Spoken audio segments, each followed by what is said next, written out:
Salut à tous, c'est Axter, et aujourd'hui on se retrouve pour l'épisode numéro 2 de toutes les commandes dans Skyrim. En effet, j'ai remarqué que cette vidéo avait plu à un grand nombre de personnes, avec un nombre élevé de likes ainsi que de vues. J'ai donc décidé, après avoir eu un peu plus d'expertise dans mes commandes, avoir découvert de nouvelles commandes, de vous faire une deuxième vidéo, bien que la première vidéo était déjà bien remplie, je dois l'avouer, j'ai eu du mal à trouver d'autres commandes. Alors... Premièrement, on va rapidement, vous connaissez donc le TFC, TFC1, pour les modes de caméra libre, mais on va rapidement faire un petit tour de la caméra. Alors on va passer en TFC1 par exemple, en stoppant le temps. Bon, vous remarquez déjà que les herbes continuent de bouger. Mais quand vous avancez avec Z, vous pouvez appuyer sur Maj, qui est la touche au-dessus de contrôle à gauche, et en fait, vous allez voir une petite amélioration de vitesse, ce qui évite de passer par la commande suivante que je vais vous montrer, pour changer en fait la vitesse de votre caméra libre. La commande est la suivante, SUCSM. Donc la valeur par défaut de cette commande est de 10. En fait, elle va régler donc la vitesse de votre caméra. Bon, plus vous avez une perte de FPS, plus ça va aller lentement, hein, mais c'est indifférent de cela. Donc la vitesse par défaut est 10, et on peut voir par exemple que si on réduit de moitié, en mettant 5, eh bien on va voir maintenant qu'on va beaucoup moins vite. Donc si vous voulez faire par exemple un effet 60 FPS, vous faites ça, et puis après vous accélérez dans la logiciel de montage. Si vous voulez vous rapprocher plus d'une partie, vous faites ça aussi, parce que ça devient beaucoup plus précis, vous voyez, sans toucher le sol, etc., pour avoir d'autres angles de vue. Donc c'est plutôt pas mal, et on remet à 10 pour la vitesse par défaut, tout simplement. Une petite commande aussi, ça va changer en fait la dimension de l'angle de vue. Alors ça s'appelle fauve, et vous mettez par exemple 90, vous voyez maintenant plus grand. Donc ça déforme un peu les bords de l'image. Par défaut c'est 60, je crois. Donc voilà, seulement en caméra libre. Aussi, comment changer son niveau. Alors attention, quand vous allez faire cette petite manip, c'est surtout pour bluffer vos potes, parce que les niveaux des ennemis est augmenté aussi, donc leur point de vie et leur point de compétence. Car nous, si en faisant cette manipulation, on va sûrement pas augmenter nos compétences.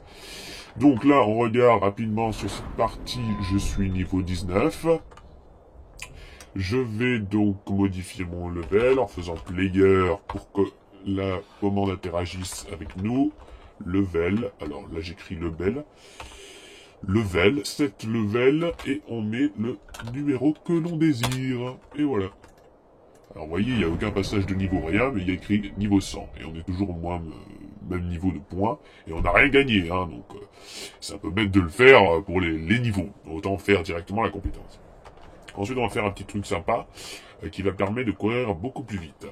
Alors, player, 7 en fait, ça change la règle que vous faites, chaque fois, que vous faites 7, ça va permettre de configurer, d'effectuer une configuration. Et là, on va faire speed mult par le nombre de fois qu'on veut, par exemple par 10. Et quand on va courir, alors là, en fait, on ralentit, on est ralenti complètement. 100. Alors, ça doit pas être 5000. Voilà, vous voyez, on va ultra vite. Ouh. Oula, TGM rapidement, sinon on va crever. Voilà, donc on remet... vous voyez, ça va ultra vite. Bon, alors peut-être des petits bugs. Voilà, après on a un autre petit truc bien sympa qui s'appelle le player.set scale, notamment que Tyrannic en haut utilise dans ses vidéos. Set scale, on va mettre allez 10. Voyez mon big perso, ce tigre ne me fait plus peur du tout. Alors là, vous voyez, on voit rien, et on va jouer avec le fauve 130. Vous voyez, on voit un peu plus mon perso, comme il est gigantesque, et comme il court vite. Là, je suis vraiment un dieu. Mais bon, en attendant, bon, fauve déforme l'image, hein. 60 par défaut de fauve, rappelons-le. Quand on se met à la première personne, la caméra reste en bas par contre. Donc on voit nos immenses jambes. C'est incroyable. Des fois, l'attente entre les cris, est très pénible.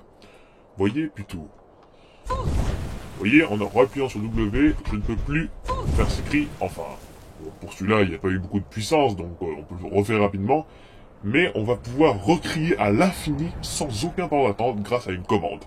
Alors une commande pas simple, on va retaper ensemble.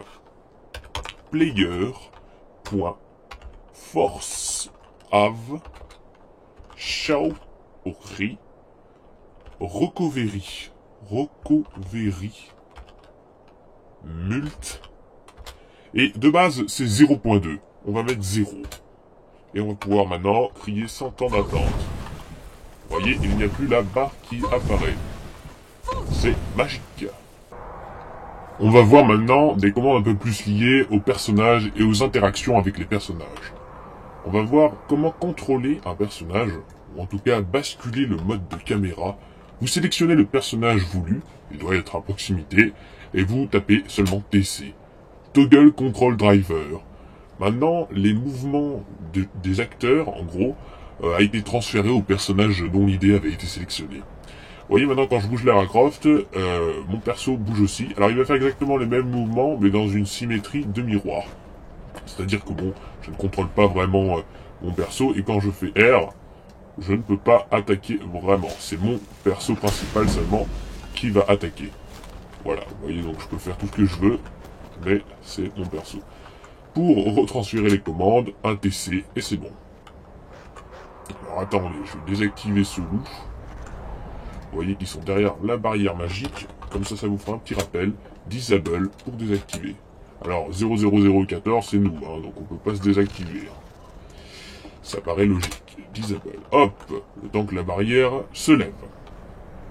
On va aussi voir une commande. Par exemple, vous voulez placer un personnage pour une scène, ou peu importe. Vous allez donc sélectionner votre personnage.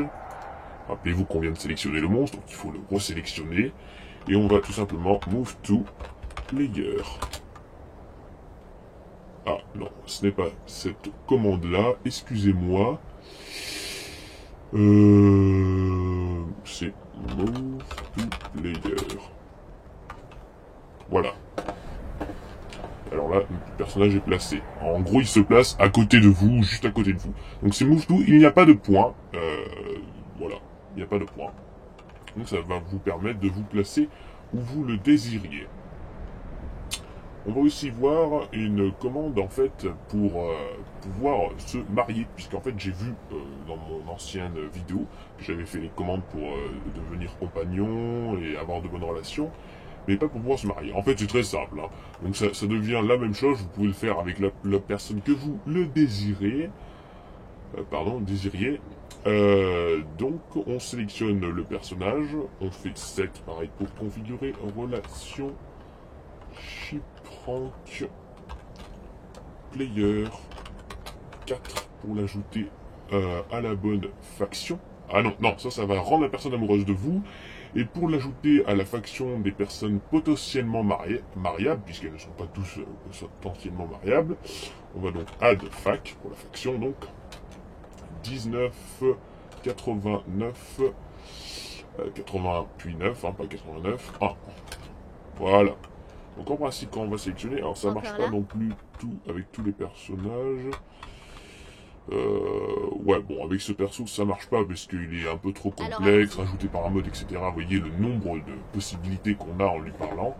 Mais avec n'importe quel NPC ou personne qui ne va pas mourir, bien sûr, et qui ne fait pas partie de l'histoire, vous pouvez donc vous marier rapidement. Vous pouvez marier à Lydia, avec qui vous le désiriez. Vous voyez ce dragon Dreamer qui a été rajouté par un mode, certes, mais qui est quand même un dragon et qui nous fonce vers nous. Comment, sans utiliser le TGM, bien que là je sois en TGM, on va en fait désactiver l'artificielle intelligence en anglais, donc l'intelligence artificielle en français, pour désactiver, pas l'intelligence artificielle, pardon, la capacité de combat de l'intelligence artificielle, ce qui va nous permettre en fait d'immobiliser les ennemis et d'immobiliser tout combat en faisant tout simplement une petite commande de quelques mots, et ça va être PCAI. Et là, la personne ne va plus nous attaquer. Alors là, en principe, ça devrait bon. Vous voyez, il repart et il désactive. Tandis que si je refais, il va sûrement refoncer vers nous. Vous voyez, hop, il change de direction et revient vers nous. J'imagine. Voilà, il revient pour nous attaquer. Il commence à charger son cri. Je refais la commande. Hop, il se rend en bas. Ça désactive tout simplement l'attaque. L'intelligence d'attaque et des acolytes aussi. Petite commande sympathique pour pouvoir déverrouiller des portes. En effet, c'est la nuit à Blancherive. On pourrait passer par cette technique. Là, la porte est plutôt simple à déverrouiller, mais des fois c'est assez embêtant. On clique donc sur la porte pour obtenir son idée, et on tape tout simplement Unlock. Porte unlocked. Vous voyez? C'est très simple. On se retrouve donc pour la fin de cet épisode de Skyrim consacré aux commandes dans Skyrim donc. En vous livrant, donc ce n'est pas des commandes nouvelles, hein, puisque c'est juste placer des NPC, mais c'est plutôt des idées, puisque c'est assez originaux. C'est les chevaux dans Skyrim. En effet, toutes les montures sont plutôt basiques et se ressemblent. Vous pouvez bien sûr avoir le mode qui va rajouter Blaze, le cheval de lave que j'utilise souvent. Mais si vous n'avez aucun mode et aucune extension, vous pourrez être satisfait d'avoir une monture plutôt originale, comme Crindon par exemple. Donc l'idée c'est 0009CCD7, qui est le cheval dans la quête de la Ligue des Ombres, ou je ne sais plus quoi là, des assassins. Donc c'est plutôt pas mal, hein, avec cet effet de glue sur les de petites lumières sur les yeux rouges, c'est plutôt original. Si vous avez l'extension d'Angor, vous serez content d'avoir Arvak, le cheval à moitié mort qui se trouve entre Sovngarde et le monde réel, 0200BDD0 pour l'idée. Que nous voilà, donc c'est plutôt assez sympathique. Je crois aussi qu'il y a des modes pour améliorer Arvak ou pour le mettre en rouge, etc. Vous devriez trouver facilement.